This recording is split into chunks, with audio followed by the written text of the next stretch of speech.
बिस्मिल्लाहिर्रहमानिर्रहीम। अस्सलाम वालेकुम viewers, welcome to my channel cooking with Malika. उम्मीद है कि आप सब खैर आफियत से होंगे। अल्लाह ताला आपको हमेशा खुश और आबाद रखे, आमीन सुम्मा आमीन। तो व्यूअर्स, आज हम आलू बीफ की रेसिपी लेकर आपकी खिदमत में हाजिर हैं। इतना लजीज, इतना खुशबूदार और घर के मसालों के साथ ही हम इसको तैयार करेंगे और जायका इस कदर लजीज होगा कि कोई मान ही नहीं पाएगा कि इसको आपने तैयार किया है। बिल्कुल शादियों जैसा फ्लेवर आज हम घर में ही डेवलप करने वाले हैं। आलू बीफ हमने कैसा बनाया, इसकी बोटी नरम कैसे बनेगी, इंशाल्लाह सारी ही ट्रिक्स एंड टिप्स आपसे शेयर होने वाली हैं। इसको हम बनाने वाले हैं मिट्टी के बर्तन के अंदर, जिससे कि इसका फ्लेवर कई गुना भरेगा। तो इस बर्तन को हमने पहले ही गर्म होने के लिए रखा था, क्योंकि मिट्टी का बर्तन थोड़ा देर से गर्म होता है। तो इस वजह से इसको आपने पहले ही चूल्हे पे चढ़ा देना है। इसके अंदर 1 कप हमने कुकिंग ऑयल शामिल कर दिया है और यहाँ पे 2 अदद बारीक कटे हुए प्याज शामिल करके इसको हमने हल्का सा गोल्डन कर लेना है। तो बस, अगर आपके पास ये मिट्टी का बर्तन नहीं है तो घबराने की ज़रूरत नहीं है। आप इन्हीं सारे स्टेप्स के साथ इस रेसिपी को किसी और बर्तन में भी तैयार कर सकते हैं। उस बर्तन में भी जब ये तैयार होगी ना रेसिपी इन तरीकों के साथ, तो इंशाल्लाह लजीज और मज़ेदार ही बनेगी। तो प्याज को जब तक हमने फ्राई करना है, आप कुछ साबुत मसाले देख लें जो इसके अंदर शामिल होने वाले हैं। 6 से 7 अदद हमने लौंग यहाँ पे ले लिए, 1 अदद हमने दालचीनी का टुकड़ा ले लिया है, 1 हमने ले लिया जावित्री का टुकड़ा जो कि आधा है, और आधा ही हमने जायफल का टुकड़ा ले लिया है। 10 से 12 अदद साबुत काली मिर्च ले लेंगे, 2 बादियान के फूल ले लेंगे, 1 बड़ी इलायची है और 3 अदद छोटी इलायची है। तो ये साबुत मसाले हमने इसके अंदर ऐड करने हैं, साथ ही 2 तेज़पात भी इसके अंदर शामिल होंगे। तो इन साबुत मसालों की वजह से इतना खुशबूदार ये सालन तैयार होगा कि आपको बाज़ार से कोई भी मसाला लाने की ज़रूरत नहीं रहेगी। तो यहाँ पे हमने सारे साबुत मसाले इसमें शामिल कर दिए हैं और तेज़पात को तोड़ के शामिल करेंगे, क्योंकि हम इनको ड्राई रोस्ट करने लगे हैं ना, तो इस तरह ये अच्छे से ड्राई रोस्ट हो जाएंगे। और उसके बाद इसके अंदर हमने तकरीबन 2 टीस्पून के करीब शामिल कर देना है साबुत खुश्क धनिया, और 1 टीस्पून भर के शामिल कर देंगे साबुत ज़ीरा। और बस इन चीज़ों के साथ हमें इसको ड्राई रोस्ट करना है। ड्राई रोस्ट का मतलब है कि इसके अंदर जितनी भी नमी है ना, उसको हमने दूर करना है और हल्की सी इसके अंदर खुशबू आएगी। इस तरह ड्राई रोस्ट किया हुआ मसाला जब आप इस सालन के अंदर डालेंगे तो इसकी खुशबू और इसका जायका इतना भर जाएगा कि बस हर कोई तारीफ़ किए बिना नहीं रह पाएगा। इतने अच्छे से ये मसाला तैयार होगा और ये सालन तैयार होगा। तो यहाँ पे हमने इसको ड्राई रोस्ट किया है, तकरीबन 2 से 3 मिनट लगेंगे। आंच आपने बिल्कुल स्लो रखनी है। स्लो आंच पे इन मसालों को आपने ड्राई रोस्ट करना है। हल्का सा ये खुश्क हो जाए तो इसको आपने पीस लेना है। ये देखें मसाला तैयार हो चुका है और इसको हमने पीस भी लिया है। आप इसको ग्राइंडर जग के अंदर भी पीस सकते हैं, पाउडर की शक्ल में भी पीस सकते हैं, और इस तरह हावन दस्ते में भी पीस सकते हैं।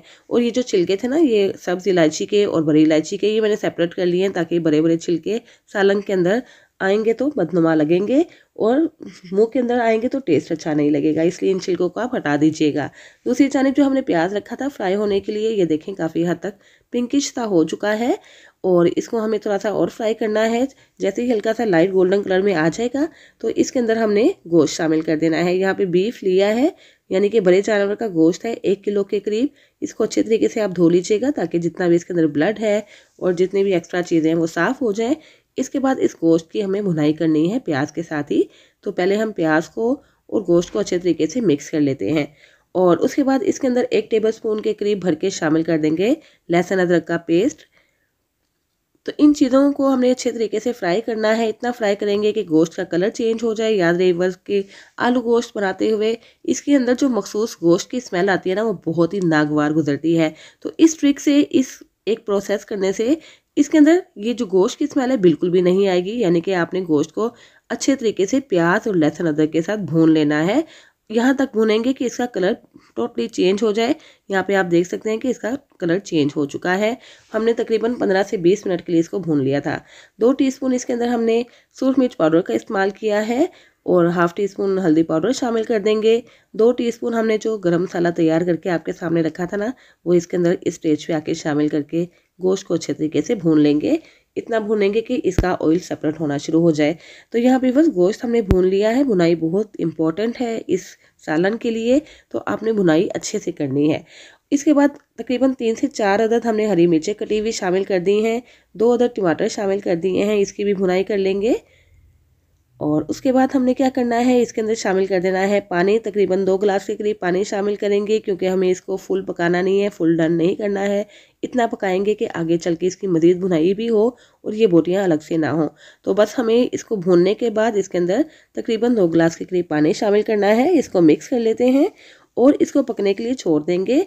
तकरीबन 80 to 90% तक इस गोश्त को हमें गलाना है। तो पहले आपने आंच को तेज़ करके इसको बॉयल करना है। जैसे ही गोश्त बॉयल होगा स्लो फ्लेम पे, मीडियम फ्लेम पे इसको हमें इसका पानी खुश्क हो जाने तक पका लेना है। तो इस सारे प्रोसेस के लिए तकरीबन आपको 45 से 50 मिनट दरकार होंगे। यहाँ पे तकरीबन 50 मिनट गुजर चुके हैं, पानी खुश्क हो चुका है। इसको हम थोड़ा सा और भून लेते हैं। इसके अंदर जो हमने टमाटर शामिल किए थे वो भी अच्छे से मैश हो चुके हैं। मसाला बहुत ही अच्छे तरीके से तैयार है। अब इसके अंदर आलू शामिल कर देंगे। यहाँ पे तकरीबन 3 पाव के करीब आलू है, जिसको हमने थोड़ा सा बड़े साइज़ में काट लिया है। इसको छीलना है, आपने धोना है अच्छे तरीके से। धोने के बाद इसको पानी में शिफ्ट कर दिया था ताकि ये काले ना हो जाएं। पानी से निकाल के अब आपने इसको गोश्त के साथ भूनना है, आलूओं को अच्छे तरीके से। उसके बाद हमने तकरीबन 80 ग्राम के करीब दही शामिल करके दही के साथ भी आलू और गोश्त को भून लेंगे। और उस वक्त तक भूनेंगे जब तक कि दही इसके अंदर अच्छे तरीके से जज्ब ना हो जाए और साथ ही साथ इसका ऑयल सेपरेट ना हो जाए। उस वक्त तक हमें आलू और गोश्त की भी भुनाई करनी है। गोश्त में आपको दिखाते चलूँ ये कितना गल चुका है। ये देखें, ये तकरीबन 60 to 70% गला है। तो इतना ही गोश्त गला के आपने दोबारा से भूनना है ताकि इसकी बोटियाँ टूटने ना पाएँ, क्योंकि आगे चल के आलू के साथ भी इसको मज़ीद हम पकाएंगे ना तो ये बिल्कुल अच्छे तरीके से गल जाएगा। तो यहाँ पे अब हमने इसको भूनने के बाद पानी शामिल कर देंगे, तकरीबन 2 से 3 गिलास के करीब। जितना भी शोरबा या ग्रेवी आप रखना चाहते हैं उस लिहाज से आप पानी शामिल कर सकते हैं। याद रहे बस गोश्त और आलू इसके अंदर अच्छे तरीके से डूब जाए, इतना पानी ज़रूर शामिल कीजिएगा, क्योंकि इसको अभी पकना भी है, इसका पानी भी खुश्क होगा। तो बस इतना पानी हमने शामिल करने के बाद इसको पहले बॉयल आने देना है। जैसे ये बॉयल होगा मीडियम टू लो फ्लेम कर देंगे। इसको कवर करके तकरीबन 40 से 45 मिनट के लिए और पका लेंगे, क्योंकि ये बड़ा जानवर का गोश्त है ना, तो ये गलने में थोड़ा टाइम लेता है छोटे जानवर के गोश्त की निस्बत।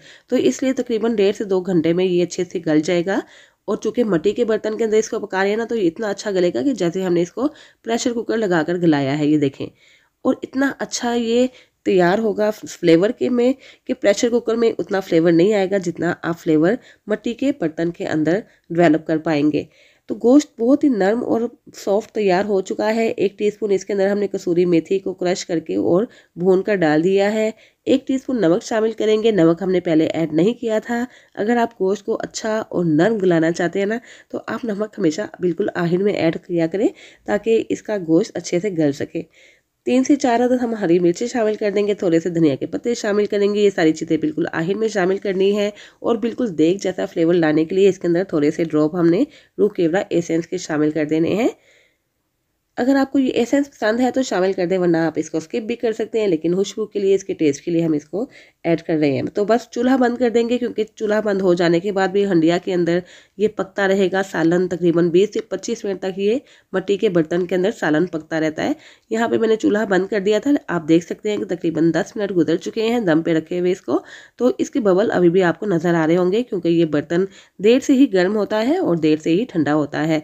और इसका जायका मिट्टी के बर्तन के अंदर इतना कमाल का आएगा कि जो खाएगा तारीफ किए बिना नहीं रह पाएगा। इसको आप नान के साथ खाइए, खमीरी रोटी के साथ खाइए, या आप बॉयल चावलों के साथ भी इसको एंजॉय कर सकते हैं। जिस तरीके से भी खाएंगे और जैसे भी खाएंगे इंशाल्लाह आपको बहुत ही लजीज और मज़ेदार ये आलू गोश्त का सालन लगेगा। तो ये देखिए इसकी फाइनल लुक कितनी मज़े की और यमी लग रही है। आलू भी अच्छे से गल चुके हैं और पोटी भी हमारी बहुत ही अच्छे तरीके से तैयार हो चुकी है। आपने भी इन्हीं सारे ट्रिक्स एंड टिप्स के साथ इस रेसिपी को ज़रूर ट्राई करना है और काइंडली मुझे फीडबैक देना मत भूलिएगा। रेसिपी अच्छी लगे तो प्लीज़ वीडियो को लाइक और शेयर कर दीजिएगा, और चैनल पर नए हैं तो चैनल सब्सक्राइब करके बेल आइकन प्रेस कर दीजिएगा, ताकि हर नई आने वाली वीडियो की नोटिफिकेशन आप तक फ़ौरन से पहुँच सके, जो बिल्कुल फ्री है। तो व्यूअर्स, इंतजार किस बात का है, जल्दी से जाइए मज़ेदार सा सालन तैयार कीजिए और खूब इंजॉय कीजिए। इसके साथ ही इजाज़त चाहती हूँ, फिर हाजिर होंगी इंशाल्लाह एक नई वीडियो के साथ। अपना बहुत सा ख्याल रखिएगा, मुझे भी दुआ में याद रखिएगा। अल्लाह हाफिज़।